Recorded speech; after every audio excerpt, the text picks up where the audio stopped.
नमः शिवाय। हमारे सभी साथियों का स्वागत है। आज के ग्रहण विशेष जानकारी के लिए आप सभी ध्यानियों का आज के इस वीडियो में खूब खूब स्वागत है। आज के जो ग्रहण है ये सूर्य ग्रहण क्यों आता है, कैसे आता है, कितने समय पश्चात आता है, इसके लिए विस्तृत में जानकारी देने से पहले हम भगवान श्री गणपति जी का नाम लेंगे। वक्रतुंड महाकाय सूर्यकोटि समप्रभ निर्विघ्नं कुरु मे देव सर्वकार्येषु सर्वदा। ओम शांति शांति शांति। हमारे सभी ध्यानियों का आज के इस ग्रहण विशेष कार्यक्रम के अंतर्गत बहुत बहुत स्वागत है। नमः शिवाय। आप सब में बसते शिव शिवा और गुरु तत्व को मेरा वंदन। सूर्य ग्रहण विशेष जानकारी क्या होता है ये सूर्य ग्रहण। तो ग्रहण यानी हमें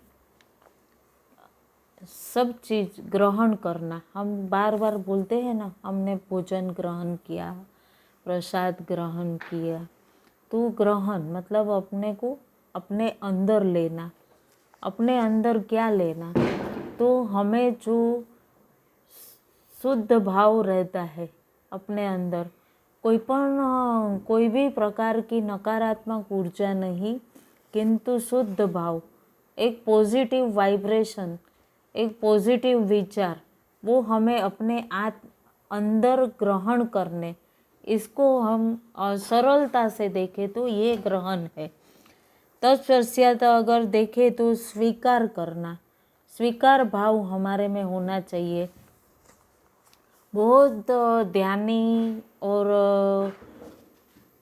विद्वान पुरुषों, कई धार्मिक संगठनों, कई योग ध्यान के अंतर्गत हमने जाना है कि हमें हमेशा पॉजिटिव रहना चाहिए। हमेशा हमें एक सही और सच की राह पर चलना चाहिए। इसको ग्रहण कहते हैं।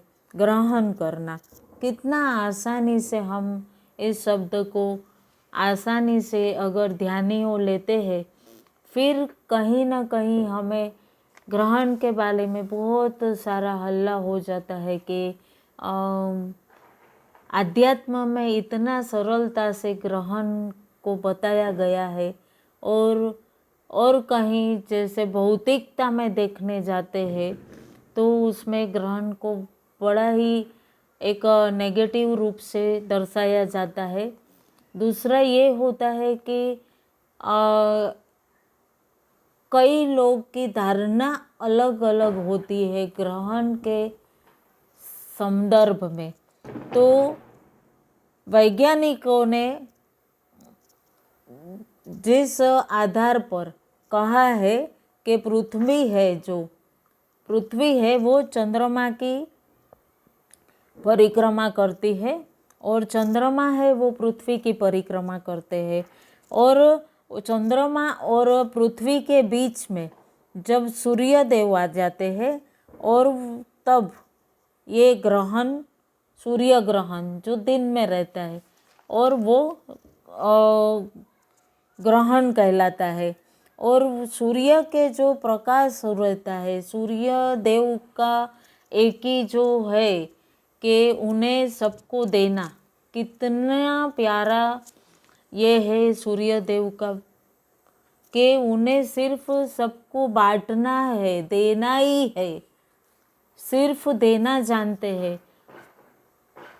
कितनी सरलता से, कितना मधुर और कितना अच्छा सूर्य देव से भी हम कुछ सीखे या कुछ ग्रहण करें तो सभी चीज़ उन्हें बांटनी है।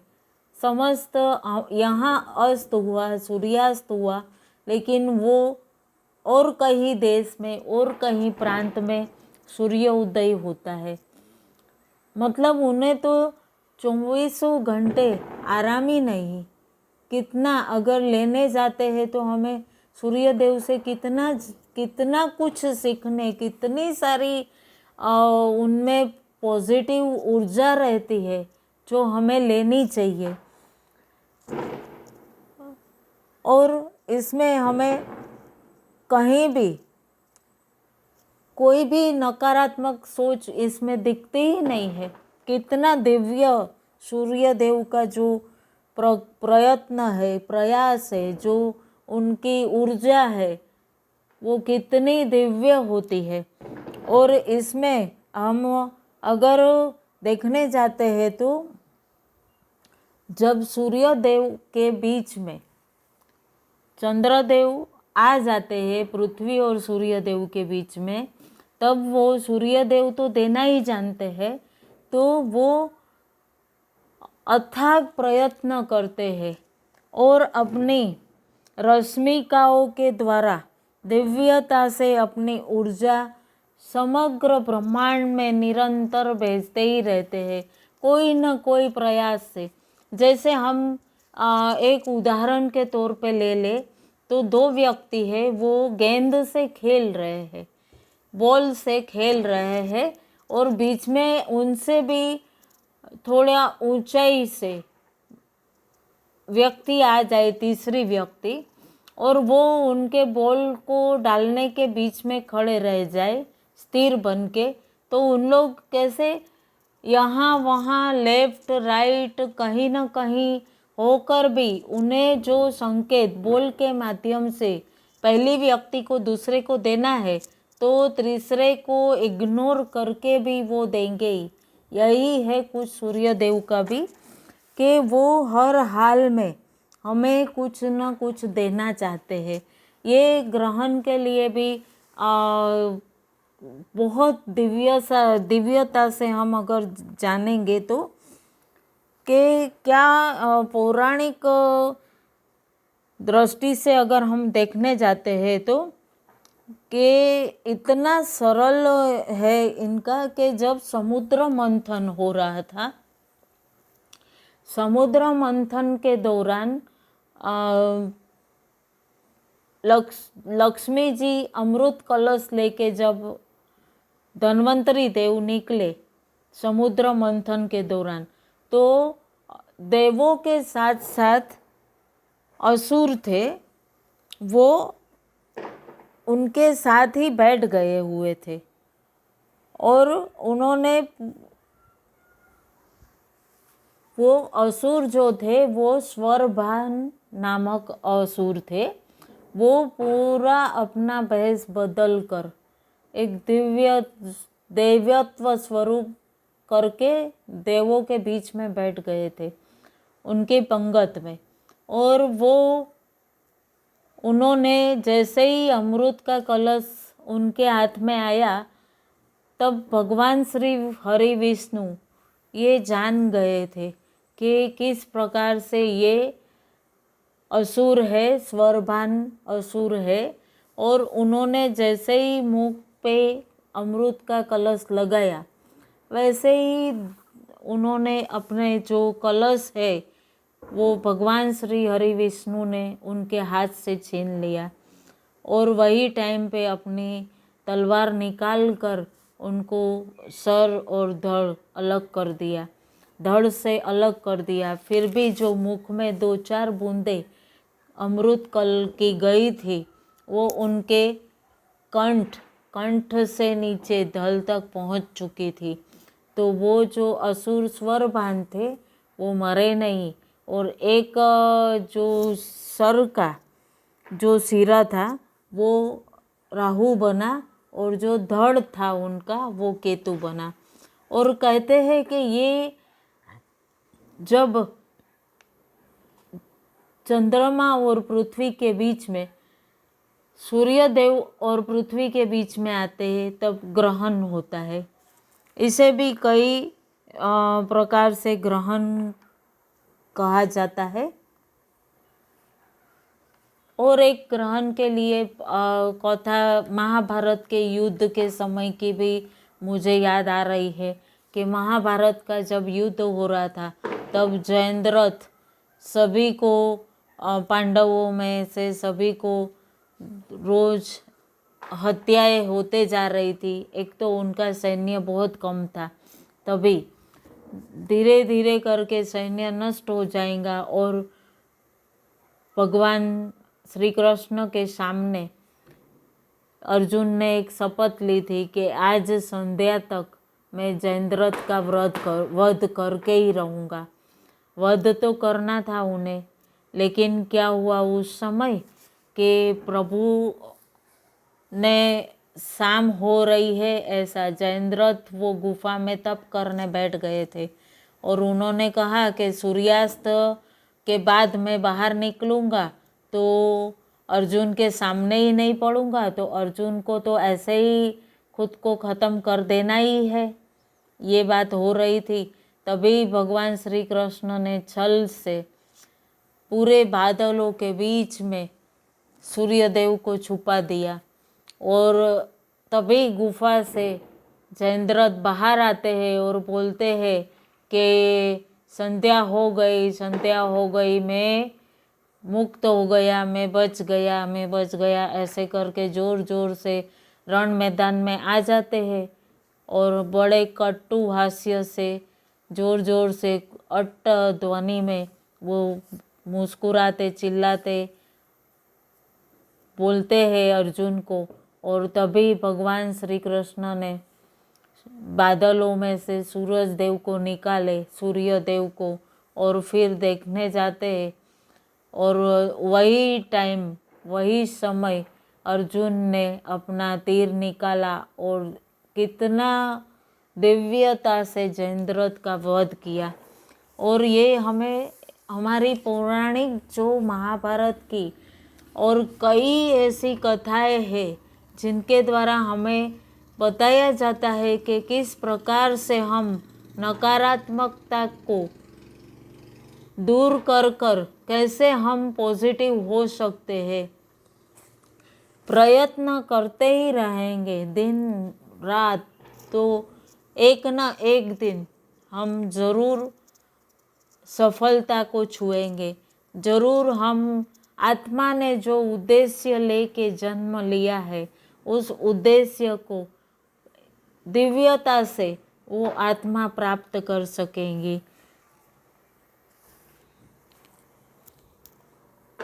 प्रकार से सूर्यदेव कितना दिव्यता से प्रयत्न करते ही रहते हैं कि अभी चंद्रदेव की जो छाँव हटेगी कि मैं अपना जो देना, उनका जो कर्म है देना, वो प्रयत्न करते ही रहते हैं और संपूर्ण ब्रह्मांड में वो दिव्य ऊर्जा देते ही रहते हैं। ऐसे देखने जाए तो आज के दिन कई जन बोलते हैं कि ग्रहण का समय है, बाहर नहीं निकलना चाहिए, ये नहीं करना चाहिए, खाना नहीं खाना चाहिए। उस समय जो दिव्य सूर्य देव की दिव्य जो उनका तेज होता है, अथाक प्रयत्न के बाद वो उनकी रश्मिकाओं के द्वारा पूर्ण ब्रह्मांड को प्रकाशमान करते हैं। उस समय जो दिव्य तेज है, उस तेज के दौरान किसी को भोजन नहीं करना चाहिए। गर्भवती महिलाओं को संपूर्ण दिव्यता से वो बहुत गहरे गहरे श्वास लेकर उस दिव्य सूर्यदेव के प्रवाह को दिव्यता से अपने अंदर, अपने आने वाले संतान को दिव्यता से एक संदेश देना चाहिए कि आज का बहुत दिव्य दिन है, आज की बहुत दिव्य किरणें हैं, ये आपको खूब दिव्यता प्रदान करे। यह भाव से सभी को ध्यान भी करना बहुत आवश्यक होता है। और खाना और जो पानी वगैरह की बात की गई है, बड़े बड़े महात्मा लोग कहते हैं, उस वहाँ तक जहाँ तक मैंने जाना है, मैंने समझा है, उस हिसाब से मैं कहती हूँ कि दिन में यदि हमारा जो हम भोजन लेते हैं और रात्रि का भोजन रहता है वो थोड़ा हल्का रहता है और दिन का हमारा भोजन थोड़ा हैवी रहता है, तो उस प्रकार से हमें रात वो भोजन ग्रहण के पश्चात नहीं लेना चाहिए। जो ग्रहण के दौरान, अगर दिन का ग्रहण है तो उस दौरान हमें भोजन नहीं लेना चाहिए, ताकि हमारे अंदर एक पॉजिटिव वाइब्रेशन आए और दिव्यता से हम संपूर्ण सूर्य देव की जो दिव्यता है वो हम अपने अंदर समाहित कर सके। तो यह अपनी ऊर्जा और अपनी कार्य क्षमता बढ़ती है ध्यान के अंतर्गत, और हमें पूर्ण रूप से मन के द्वारा ध्यान करते हैं, तब हमारे पूरे मनन और चिंतन के द्वारा उस ऊर्जा को हमारे दिव्य ऐसे चैतन्य स्वरूप के अंदर लेकर जाना है, और पूर्ण रूप से मन की एक एक जाल, जो मन की एक एक जाल है, एक एक परत है, वो परत को उस जाल से, उस मोह माया, वो सब जाल से हटा के एक एक परत खोल के हमें बरोबर एकदम ध्यान लगाकर अपने पूर्ण स्थूल शरीर को, जैसे मैं हर बार कहती हूँ कि एक कॉस्ट्यूम समझकर निकाल कर हमारे अंतर में प्रवेश करना है, तो वो दिव्यता से हम पूर्ण रूप से उस दिव्य सूर्य देव की ऊर्जा को, दिव्य शक्ति को अपने से कनेक्ट करके एक एक रश्मिकाओं को अनुभव करके अपने पूर्ण हृदय में प्रवाहित कर सकेंगे। एक एक रक्त वाहिनियों में, हमारे एक एक शरीर के अणु में एक एक दिव्यता से उनको ग्रहण कर सकते हैं, और इस तरह दिव्यता पूर्वक हम सूर्य देव का जो दिव्य ऊर्जा है उसको अपने अंदर में प्रवेश कर सकते, और ये ऊर्जा ग्रहण काल के एक संरक्षक, ये ऊर्जा है जो हमारे पिता समान सूर्य देव है। जो पिता होते हैं वो पूर्ण घर का व्यवहार पूर्ण रूप से अपने संतानों के लिए भोजन सब व्यवस्था देखते हैं, उसी प्रकार आज जो ग्रहण काल के दरमियान सूर्य देव अपनी रश्मिकाओं के द्वारा जो दिव्य अपना तेज हमारे पूर्ण ब्रह्मांड पर छोड़ते हैं, तो उन्हें हमें दिव्यता से उस ऊर्जा को प्राप्त कर लेना, और उस दिव्य शक्ति के माध्यम से अपने पूर्ण मन शरीर से लेकर पूर्ण चैतन्य शरीर तक ऊर्जावान अनुभव करना है, और दिव्यता पूर्वक एक सकारात्मक विचार, एक सकारात्मक ऊर्जा का सब इंद्रियों में प्रवेश कर जाए, उस तरह से हमें एक सकारात्मक ध्यान करना है। क्योंकि इन दिनों क्या होता है कि सकल ब्रह्मांड में सकारात्मक ऊर्जा तो बहती है, परंतु कहीं ना कहीं हमारे मोह, हमारे एक कंपैरिजन, एक दूसरे को जज, ब्लेमिंग, ये सब हम करते हैं, और उस दौरान क्या होता है कि हम कहीं ना कहीं उस नकारात्मक वाइब्रेशन को अपने अंदर ले जाते हैं, और उस वाइब्रेशन के अंतर्गत कहीं ना कहीं ग्रहण काल में हम सामने वाले की किसी के लिए सोचते हैं, तो उन्हें भी हम वो वाइब्रेशन, हमारी ऊर्जा उन्हें देते हैं।